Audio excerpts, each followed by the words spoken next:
Sadashivat Samarambam Shankaracharya Madhyamam Asmadacharya Paryantam Vande Guru Param Om. Om Shanti. Shanti Shanti Om. So, Namastê. Eu me lembrei aqui que eu tenho uma questão do Felipe Fagundes. Felipe, vê se ele está aí. Ô, professor, tô sim. É porque Você eu tô em pode... viagem, já tem que estar saindo. Mas eu tô escutando. Eu tô em... Por acaso você tem a sua pergunta aí no seu celular? Que eu coloquei meu aparelho. Não, eu sei, assim, de cabeça, assim. Então me diga, por favor. Tá. A questão que eu expus é com relação ao corpo sutil, né? Sim. Porque tanto nos vídeos do Tati Vaboda e também na aula anterior, o senhor falou novamente sobre o corpo sutil, eu estava com isso uma dúvida já há tempo. Que é o seguinte, quando há a morte do corpo físico, né? O corpo sutil, segundo também as escrituras, ele vai experienciar, né, os vários níveis celestiais ou infernais, de acordo com suas vasanas, né? Mas o senhor disse que em certas condições, né, que na verdade o natural seria o corpo sutil se recolher ao corpo causal e ficar num estado de suspensão. Que aí eu não entendi muito bem, né, o que seria esse estado de suspensão, recolher ao corpo causal. Agora eu me lembrei a Né? sua questão. A questão é essas duas colocações, que existem locas superiores e inferiores, nas quais o corpo sutil vai lá para esgotar Punya Papa, ok? Mas, fundamentalmente, né, o que sobrevive a tudo isso é o corpo causal. Né? Então, é como se o corpo sutil, né, embora ele tenha o potencial, né, de manifestar essas locas, né, de acordo com com a sua configuração, né, a frequência, né, a pureza ou impureza das suas vasanas, né, ele terá essas experiências, né? Isso não invalida o fato de que ele, a partir de um determinado tempo, né, ele se recolha definitivamente no causal. Então, tudo isso aí entra no campo do esoterismo, misticismo, que não é tanto o nosso objetivo. Mas eu quis esclarecer essa questão para você e para o grupo, fazendo o paralelo com o estado, os três estados. Estado de vigília, a gente vai para a cama dormir, aí a gente entra no sono, e do sono a gente tem um sonho, né? Então, quando nós dormimos, né, fundamentalmente, a gente dorme porque a gente assume o corpo causal. No corpo causal não existe nenhuma experiência, nem no sutil, nem no físico material, né?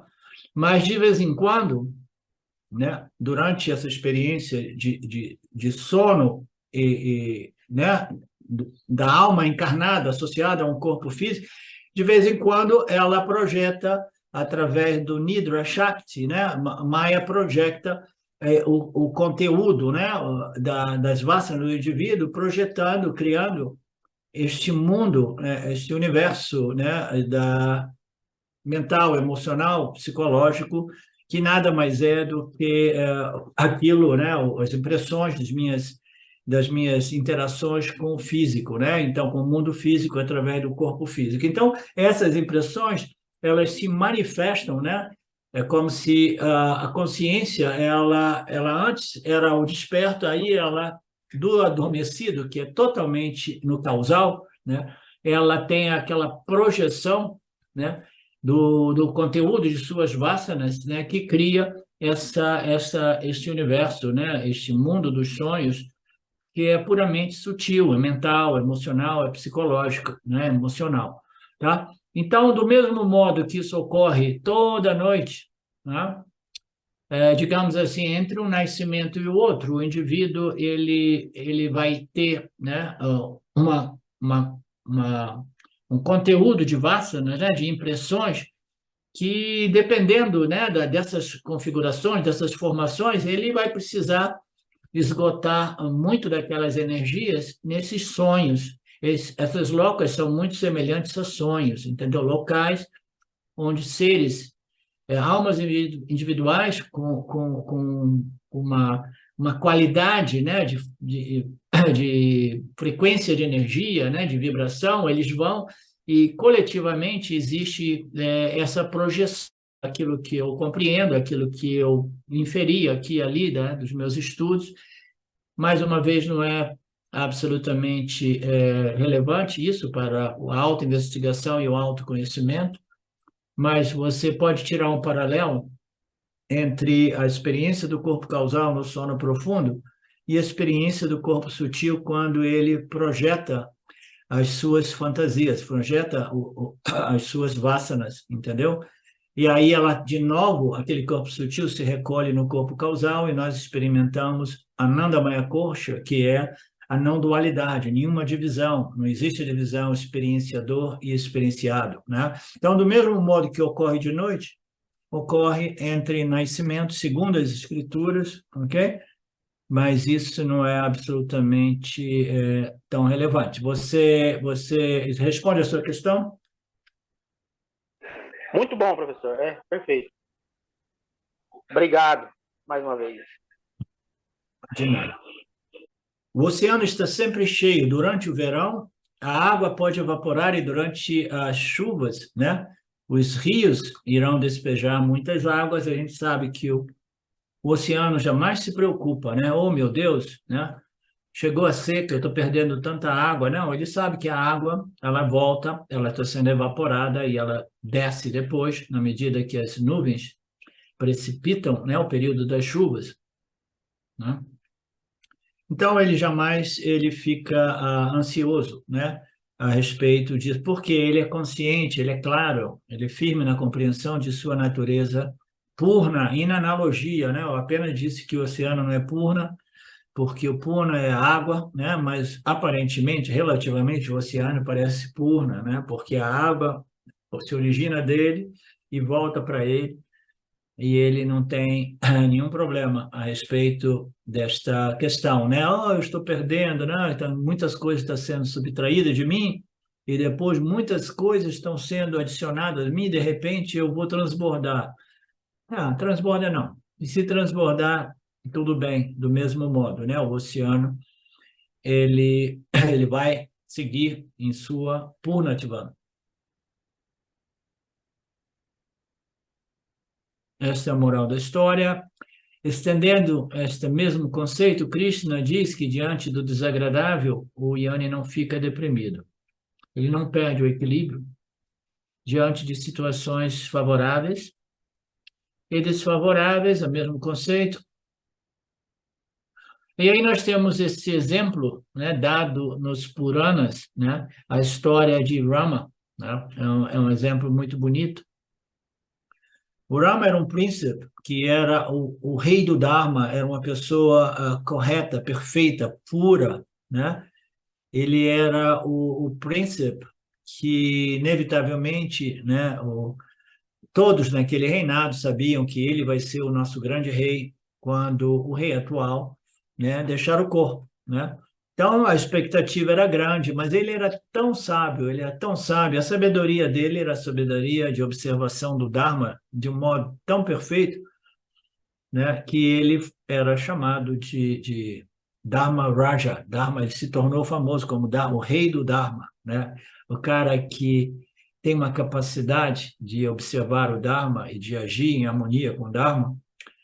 E ele, sendo uma pessoa tão dármica, tão sábia, tão equilibrada, ele iria substituir o rei. Só que aconteceu uma situação dentro, né, do palácio, e o rei ele tinha uma esposa nova e ele se encontrou numa situação que ele teve que mudar de ideia e não dar a coroa para o Rama, né? Então chega a notícia que ele seria o novo rei, o novo imperador, né? E aí o Rama disse: ok, eu tenho ouvido falar disso já há muito tempo, né?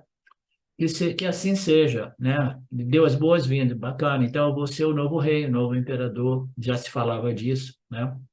Mas ele não ficou excitado, eufórico, né? Mas no dia seguinte, devido a este complô, né, essa situação entre o rei e a esposa nova, né? O rei ele teve que mudar e teve que dar o reinado para o outro filho, que era o filho desse casamento mais recente, né? Então, o reinado foi tirado do Rama, né?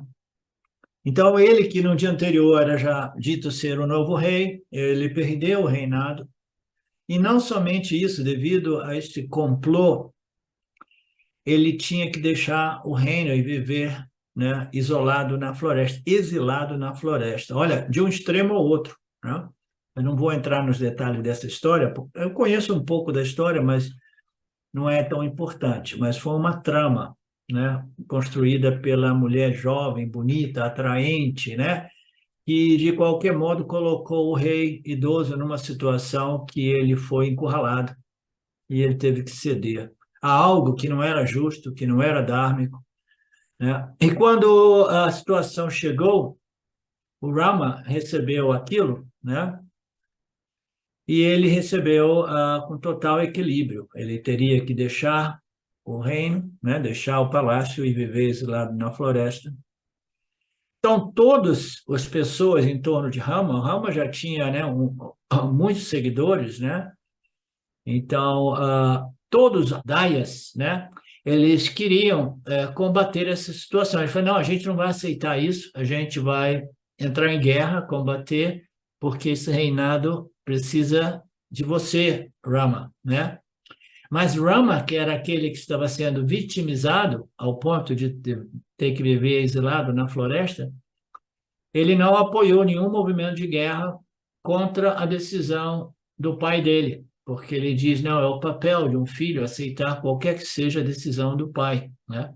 Então, o cara que aceitava aquilo chegava para ele com tamanha equanimidade que ele parecia ser já um Yanni, independente de ser um seguidor do Dharma, realmente, né, com um equilíbrio incrível, né? E assim ele acabou deixando, né, deixando o reinado, foi viver na floresta exilado, sem nenhuma perturbação, sem nenhum sentimento de vingança, né, de ressentimento, né? Ele falou assim, ok, então meu destino agora é viver como um sannyasi, uma asceta, né? É aquele que vive além das dores e dos prazeres. O Lord me fez viver uma vida de sannyasi. Então ele aceitou com grande satisfação, né? Então ele é o rei do Dharma. Então, Valmiki diz em Ramayana, que é a história do Rama, quando Rama teve que ir para a floresta, ele não sofreu nenhuma perturbação mental, ele permaneceu totalmente equilibrado, enquanto que os seus seguidores e as pessoas mais próximas queriam guerra para destruir aquele velho, o pai de Rama, que cometeu tamanha injustiça. E esse Lakshmana, ele chegou ao ponto de querer tanta vingança contra o rei que ele esqueceu que o rei era o seu próprio pai, né? O Lakshmana se tornou violento, selvagemmente violento, né?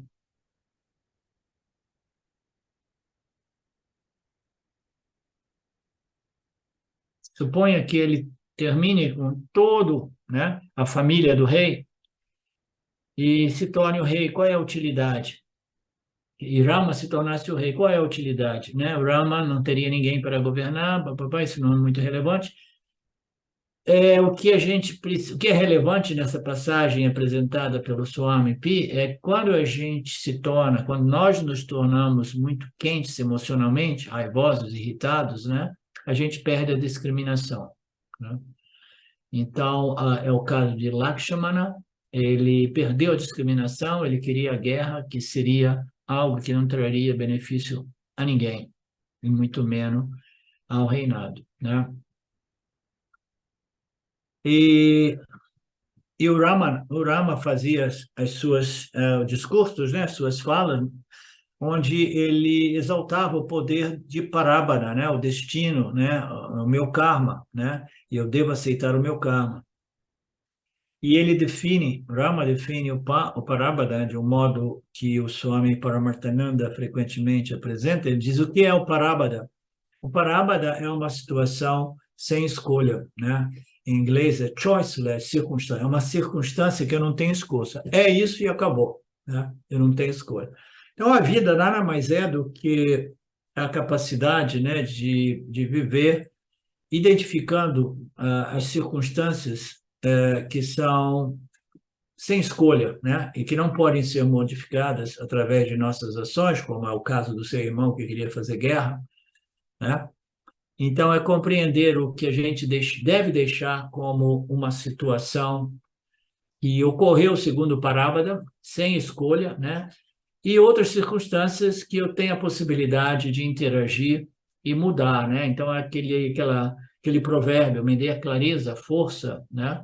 E a inteligência de distinguir entre aquilo que eu posso mudar e aquilo que eu tenho que aceitar sem nenhuma escolha, né? Isso é sabedoria. Sabedoria nada mais é do que isso. E uma vez que você tem entendido que não existe escolha em determinadas coisas, né?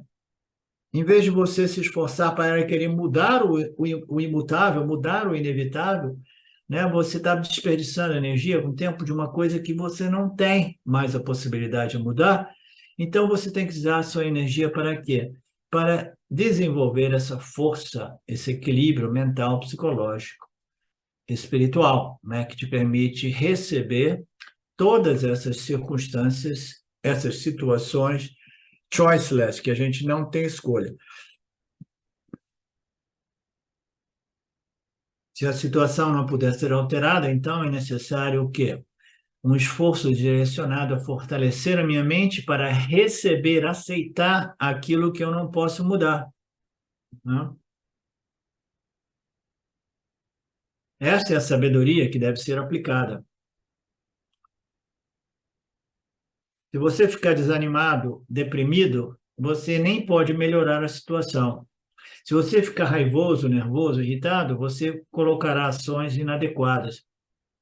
Assim, o Atmayana lhe dará a força interior para enfrentar as situações que não podem ser mudadas, né? E diante do desagradável, o Yani não fica nem raivoso, nem deprimido. Então, essa é a moral da história. Todos nós sabemos dessas situações que nós nos encontramos aqui e ali durante o nosso percurso de vida.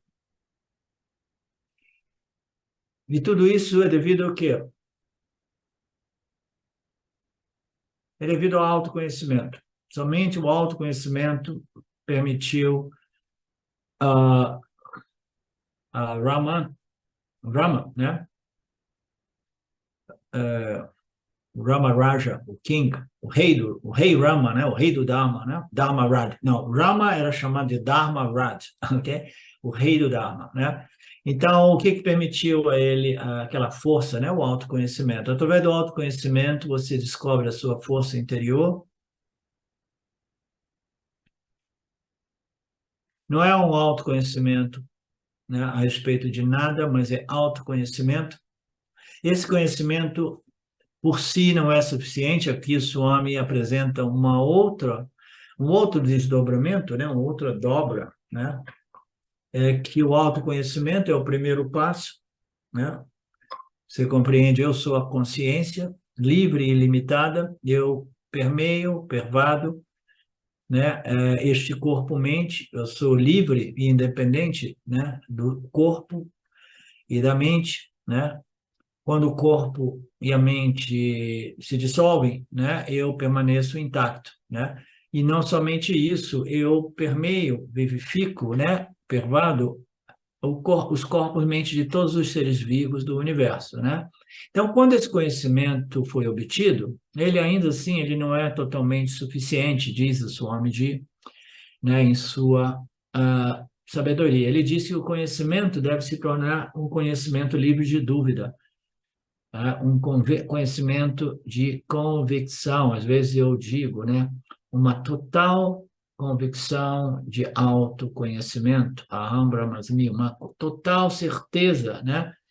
Por exemplo, ninguém tem dúvida, né? A Marinéia, você tem gatinhos, né, Marinéia? A Marinéia jamais se confunde e pensa assim, talvez eu seja um gato, talvez eu não seja um ser humano, né? Então, aquela convicção da Marinéia de que ela não é um gato, nem no sonho, né?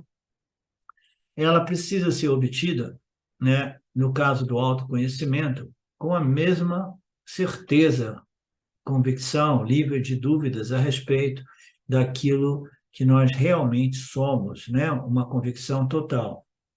Se não houver uma convicção total, aqui é a beleza da exposição do Swami, o nosso autoconhecimento é ali, mas ainda assim existem algumas dúvidas ou falta de convicção ou falta de firmeza e clareza, né? Essa falta de total convicção vai fazer o quê? A gente tremer em momentos de crises, de grandes adversidades, né?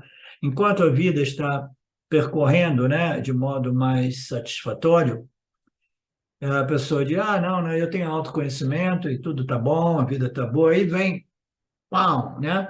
Vem circunstâncias de muita crise, de muita dificuldade, e se esse conhecimento não for de firme convicção, né? Aí esse conhecimento não irá proteger a mente do Yanni, né? De perturbação e turbulência, né? No momento de crise, a gente vai ver se o autoconhecimento é firme e de total convicção, ou se existem algumas dúvidas enrustidas que nunca vieram à superfície. Daí a importância da gente trazer as nossas dúvidas, né? As nossas dúvidas. Trazer para as nossas classes, como a Betânia faz muito frequentemente, ela se expõe assim, né, de uma beleza, né, sem nada a esconder, simplesmente dentro do processo a gente precisa expor, e eu convido todos vocês de fazer o mesmo também. Portanto, o mero conhecimento não é absolutamente suficiente, a convicção é necessária. Muitas pessoas estudam Vedanta durante muitos anos, e depois, quando há uma crise na vida pessoal ou familiar, eles perguntam, eles dizem assim, nossa, esse conhecimento vedântico não me protegeu, não me serviu, né? A resposta é que por anos seguidos, eu, né, me expus, trabalhei, né, o meu Shravanamana para obter, para isso, por anos seguidos, ou trabalhei para isso neste ano, e se não trabalhei para isso neste ano, estou obtendo o resultado do punho anterior. Ok. O Swami está dizendo que a falta de convicção, né, também é parte do meu Parabhada. Eu acho que é isso que ele está querendo dizer.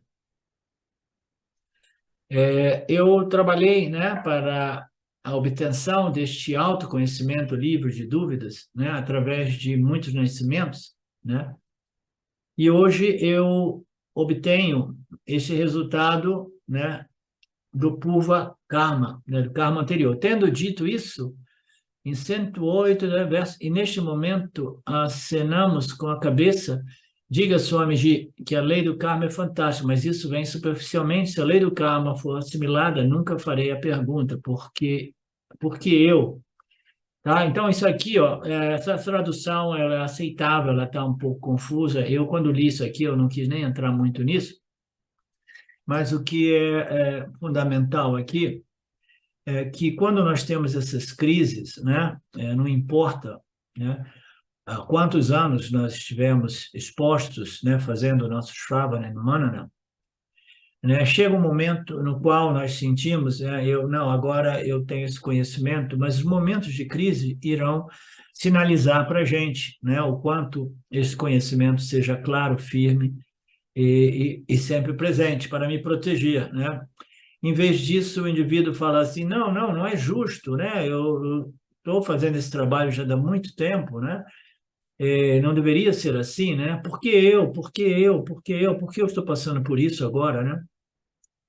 Quando os problemas são muito sérios, a gente pergunta isso, não, não é justo, por que eu? Por que eu? Esta pergunta indica que a mente não assimilou a lei do karma, né? Que é a parte, né, a parte básica dos ensinamentos do Vedanta, que é o karma. E o indivíduo ele precisa compreender que o autoconhecimento não cancela o seu parábada, né? Então, se existe um momento de crise, como nós estávamos vendo, né, nas passagens, nos versos anteriores, né? Se existe um momento de crise, né, a gente vai ver se esse conhecimento é de firme convicção ou não, né? Porque se não for, o indivíduo vai dizer, não, não, não, tem alguma coisa errada com o sistema, isso não é justo, isso não é correto, não deveria ser assim. Mas se o indivíduo ele compreendeu o karma em todas as suas nuances, né? E ele transcendeu a identificação com karmas favoráveis, punya, né? Ele sabe que a vida nada mais é do que Punya Papa e a sua possibilidade, a única alternativa inteligente que temos é de nos fortalecermos para aceitarmos os papas com elegância, com convicção, com equilíbrio, com sabedoria, né? Então, você jamais perguntar por que isso, por que eu, não deveria ser assim. Não, eu entendi o karma, né? E eu sei que ninguém escapa o karma. O autoconhecimento deveria ser de total convicção, e esse conhecimento diz que, além do karma, deve ser uma convicção também. O karma, né? Como nós estávamos vendo, o Yanni, ele é sujeito, né, ao seu meio ambiente, né, as circunstâncias do meio ambiente, a temporalidade, né, o tempo, né, a sua idade, né, e ele é sujeito ao parábada, né? Então, a única distinção é que ele tem a capacidade de desenvolver um autoconhecimento livre de dúvidas, com a total convicção que faz dele uma pessoa imunizada contra as circunstâncias desfavoráveis do parábada, que são inevitáveis e ocorrem até para o Yanni, né? Todo aquele discurso ele tem, só tem parábada para o Yanni, mas não tem parábada, mas tem, mas não tem, tem, mas não tem, né? Tem o parábada para o Yanni, mas o Yanni tem esta força, equilíbrio e sabedoria para receber o parábada, né? Sem sofrer, porque ele diz, não, tudo isso pertence a esta ordem aparente, ele vai chegar para o corpo e para a mente, mas eu sou livre de tudo isso porque eu tenho uma firme convicção de autoconhecimento, Aham Brahmasmi, né? Portanto, uma pessoa com este autoconhecimento é uma pessoa sábia porque ela possui uma convicção, né, de conhecimento, de autoconhecimento. É um conhecimento livre de dúvida, né? Doubtless, doubt-free self-knowledge, né? Um conhecimento livre de qualquer dúvida.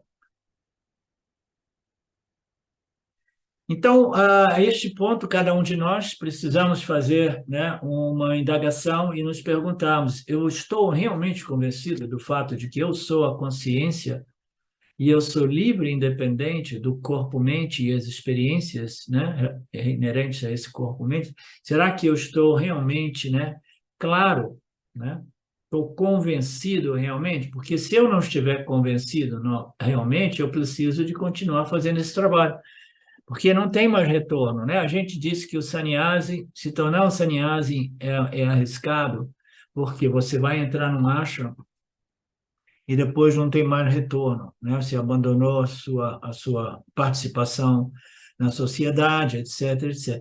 Mas quando a gente entra no Vedanta, neste nível de Vedanta, né, do Vedanta Brasil, a gente também não tem retorno, não, né?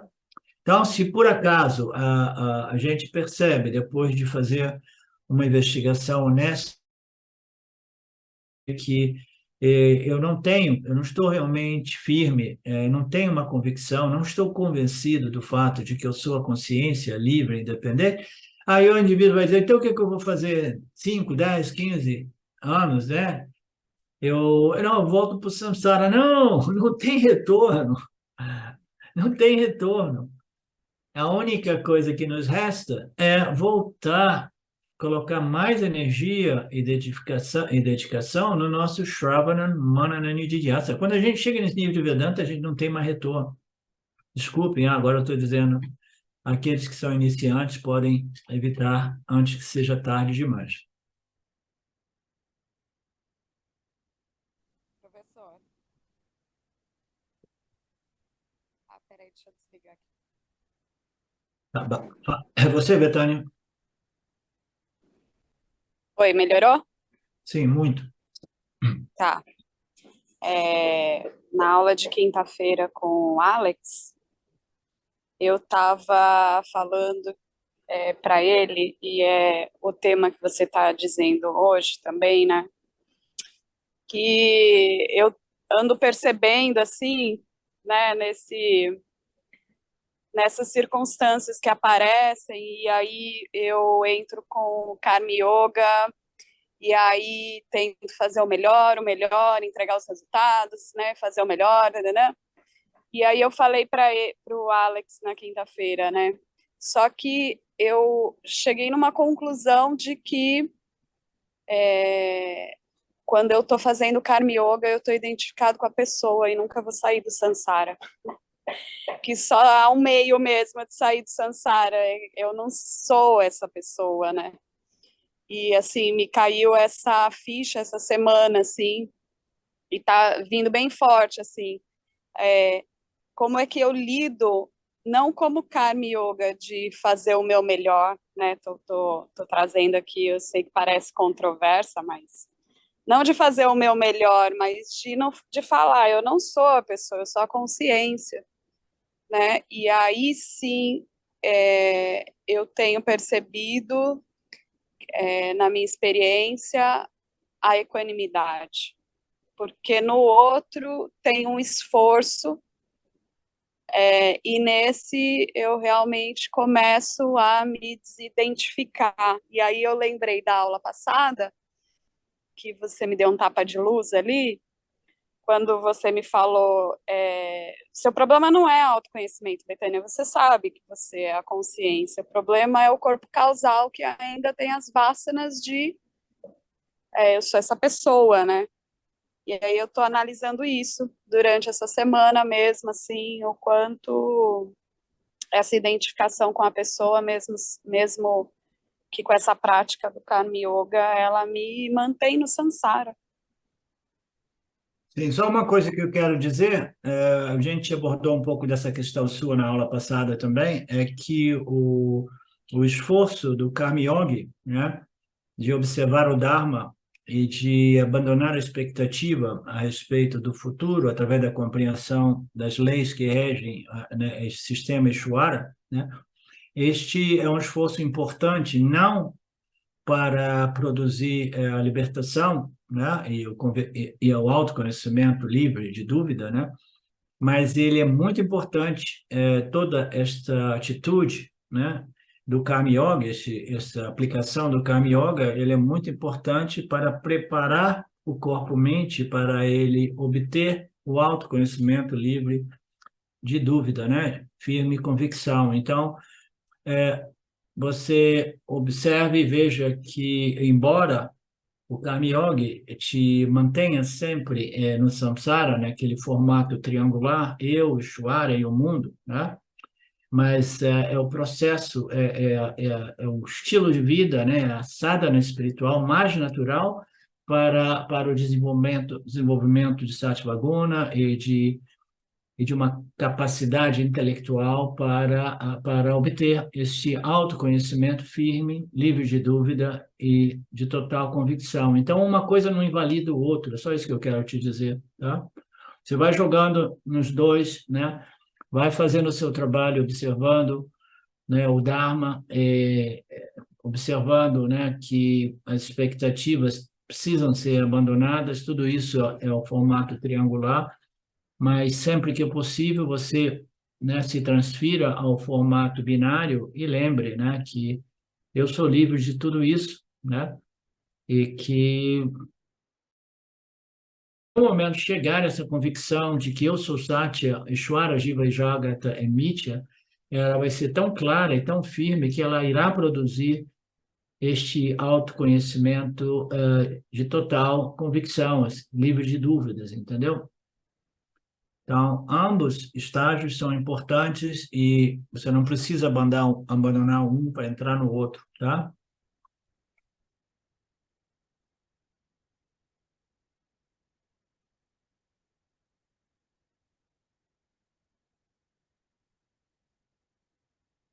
Então, essa é uma questão de todos nós, né? O quanto convencido eu sou do fato de que eu sou a consciência, né? Portanto, de tempo em tempo, nós precisamos de fazer esta indagação. Então, se por acaso, né, eu constato que não, como a Betânia está dizendo, não, eu não tenho essa total convicção, né, porque eu vejo que eu não tenho esta força, equilíbrio, né, para lidar com as circunstâncias da vida, principalmente quando as circunstâncias são desfavoráveis. Então, eu ainda, né, eu constato que eu ainda não tenho esta convicção de autoconhecimento firmemente estabelecida, né, para me proteger. Então, o que a gente faz de tudo isso? A gente continua, né, focado no Karma Yoga, mas a gente continua também fazendo o nosso esforço, né, binário, eu sou Satya, o mundo é Mithya. Então, eu tenho que fazer o quê? Mais Shravana, mais Manana, mais Nididhyasana, até que o meu autoconhecimento seja livre de dúvida, né? E que seja um conhecimento de firme, né, convicção, né? Então, eu queria dizer que a gente não tem nenhuma outra saída, porque voltar para o Sansara não é uma opção para alguém como a Betânia, nesse caso, né? Então, a gente só pode seguir numa única direção, é mais Shravana, mais Manana, mais Nididhyasana, tanto do ponto de vista, né, de Mithya knowledge, né, conhecimento de Mithya, conhecimento de Ishvara, Jiva Já, como conhecimento de Satya. Eu sou Satya, o mundo é Mithya. Então, a gente precisa simplesmente de fazer mais e mais e mais esforço, né, nos expor mais e mais, até que nós tenhamos este convencimento de Aham Brahmasmi. E quanto tempo isso vai levar, né?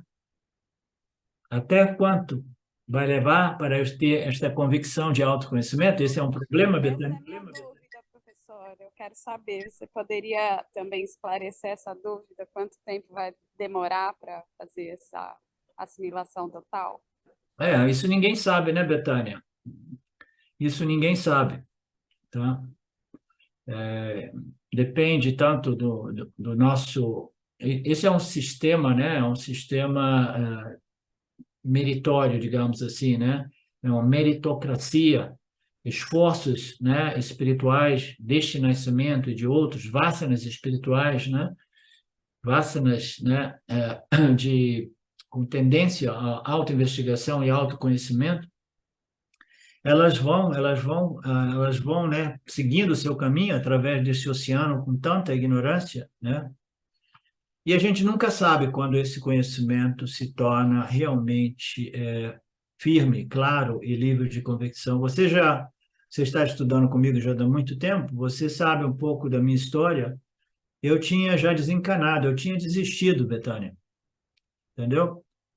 Eu tinha desistido depois de 10, 20 anos, né, em torno ao meu primeiro guru e depois Nisargadatta, Ramana e outras coisas. Eu falei, não, isso não vai rolar, não vai rolar, eu tenho que cuidar, voltar para o mundo para ganhar um dinheirinho para segurar um pouco a minha velhice, né? Então estava desencanado já, desesperançado. Então a gente nunca sabe.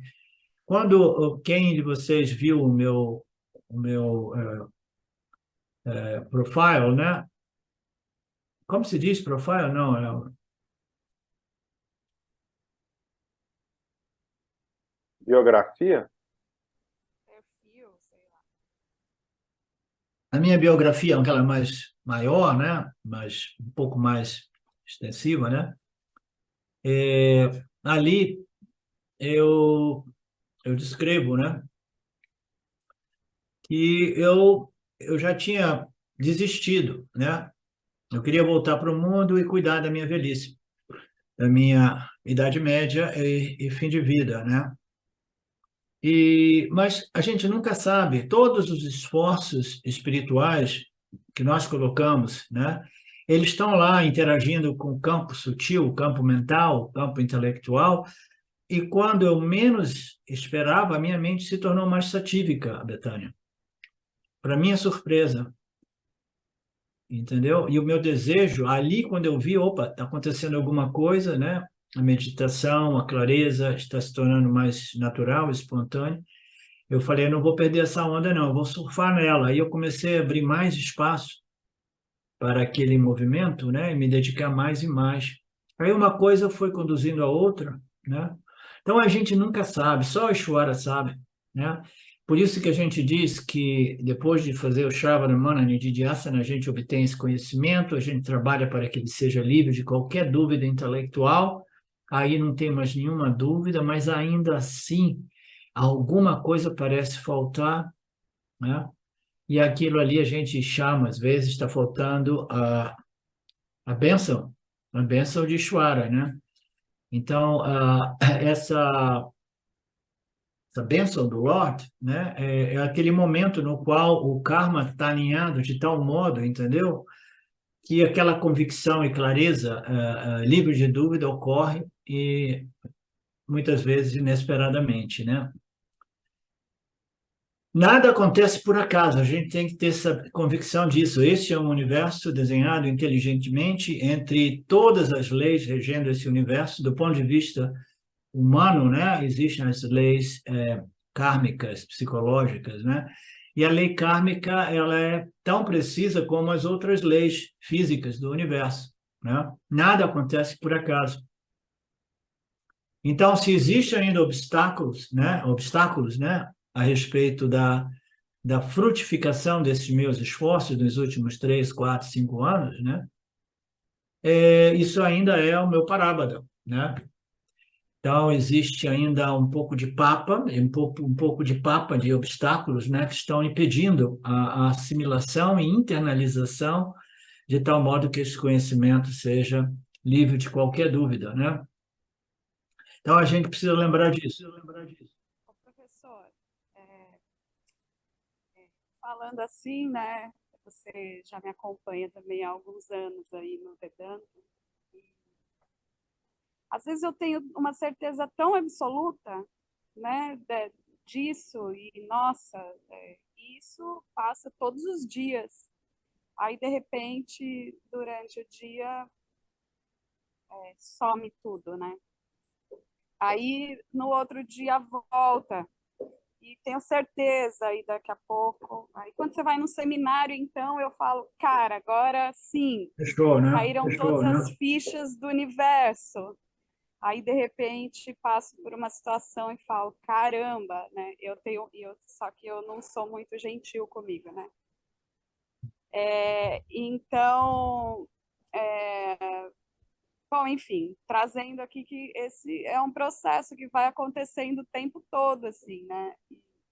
Sim, Sim, exatamente. eu passei por tudo isso.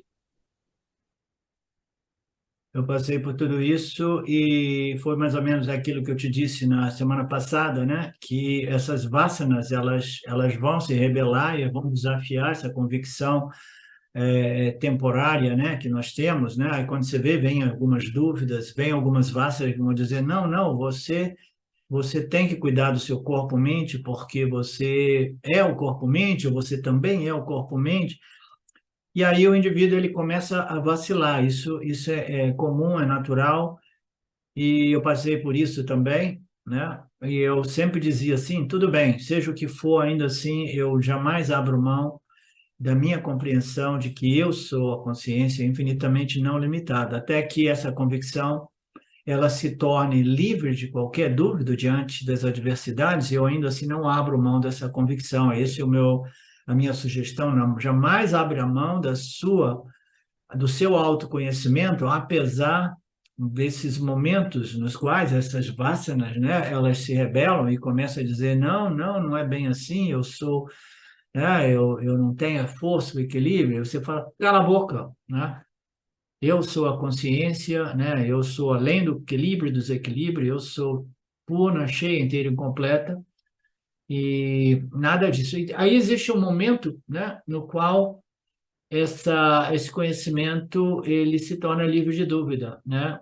Para mim aconteceu no momento que eu nem esperava, estava me preparando para fazer compras para o meu restaurante, alguns de vocês já ouviram falar disso, quando eu lembrei, e aí a ficha caiu para mim, naquele momento, e transformou o modo qual, né, eu estava, né,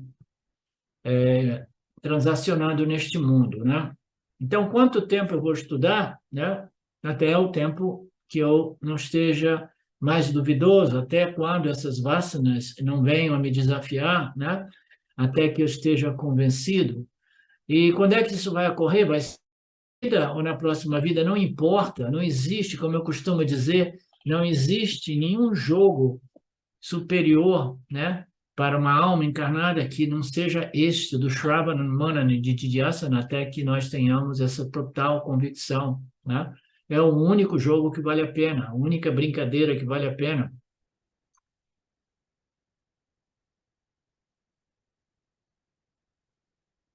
Eu deveria estar convencido da lei do karma, que nada acontece por acaso, nada acontece por acidente, tudo está perfeitamente em ordem, né, de acordo com as leis, né, desta ordem aparente, né? O buscador vive dentro de Mitya, dentro dessa ordem aparente, sujeito a todas as leis que regem essa ordem aparente, entre elas, né, as leis do karma, né, que levam em conta, né, um parábada que vem de muitas encarnações passadas também, né?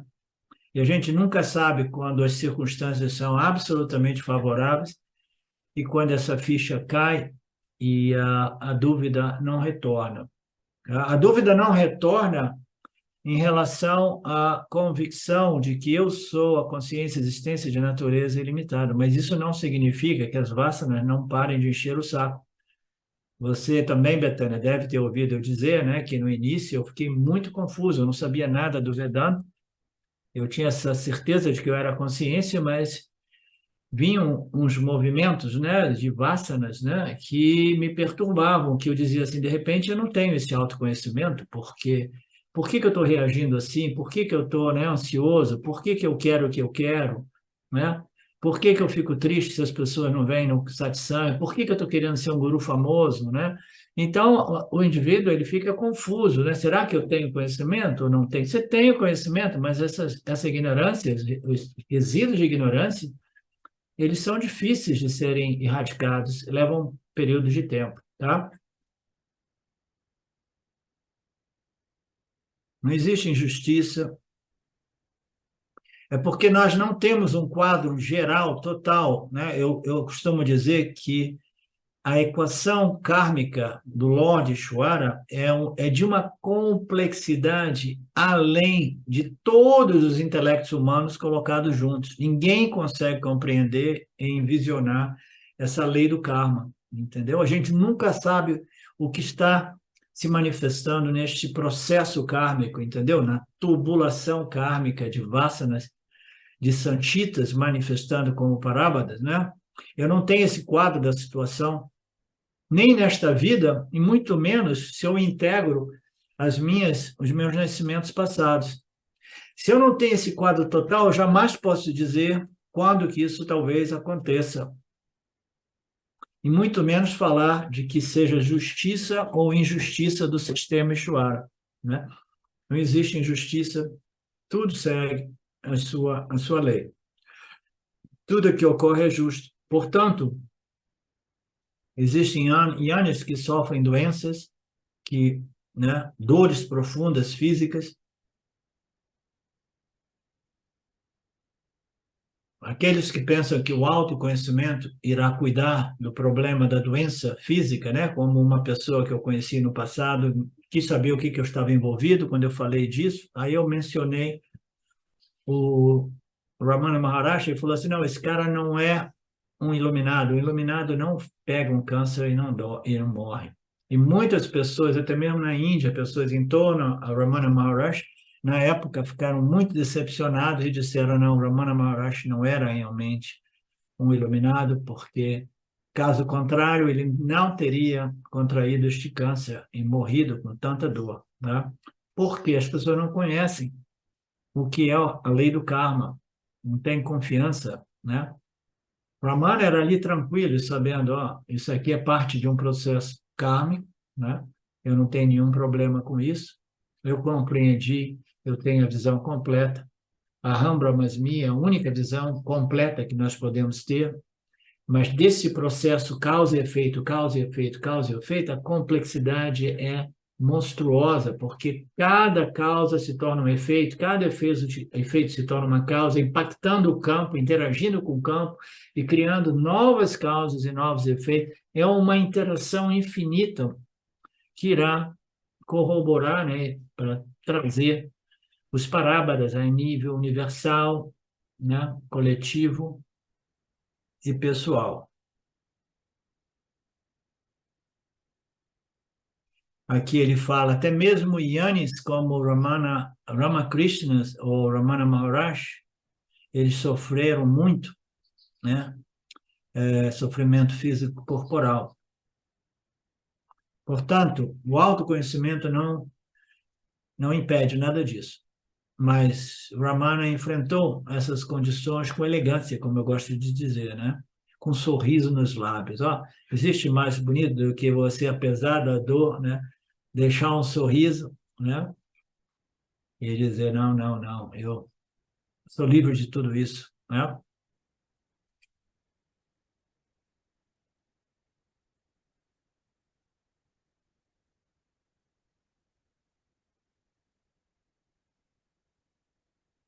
E aqui o Swami apresenta uma outra passagem no qual ele diz, você obtém o autoconhecimento através do Shravana, e depois você tem que obter a convicção de este autoconhecimento através do Manana, resolução de dúvidas.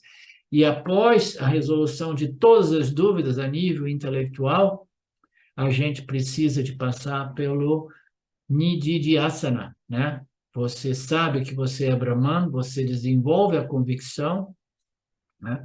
E depois você faz o seu Nididhyasana, que é o tema que nós vamos entrar, né?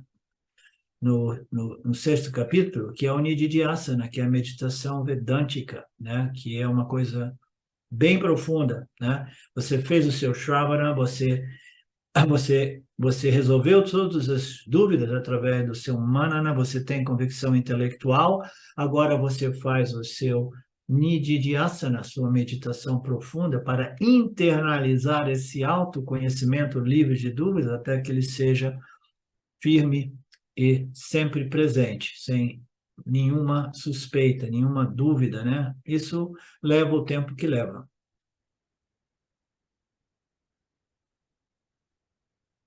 Por isso, o Vedanta encoraja as perguntas, as dúvidas.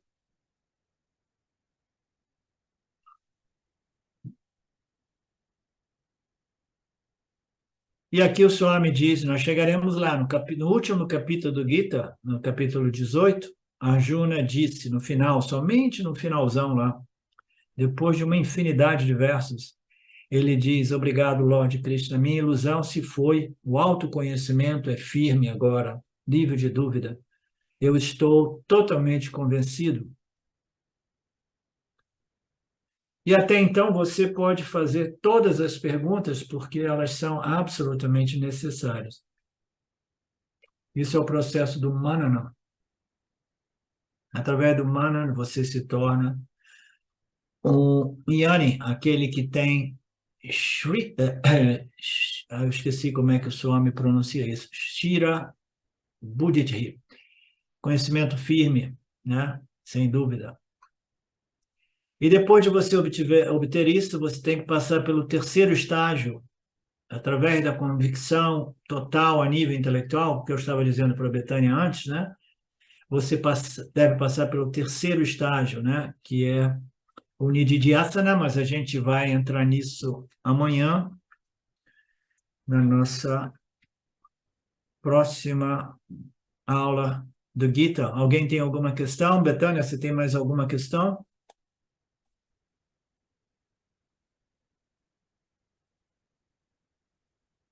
Om Purnamada Purnamidam Purnamudachyate Purnasya Purnamadaya Purnameva Vashishyate. Om Shanti, Shanti, Shanti. Namastê. Obrigado. Até amanhã, meus queridos. Ishvara permitindo.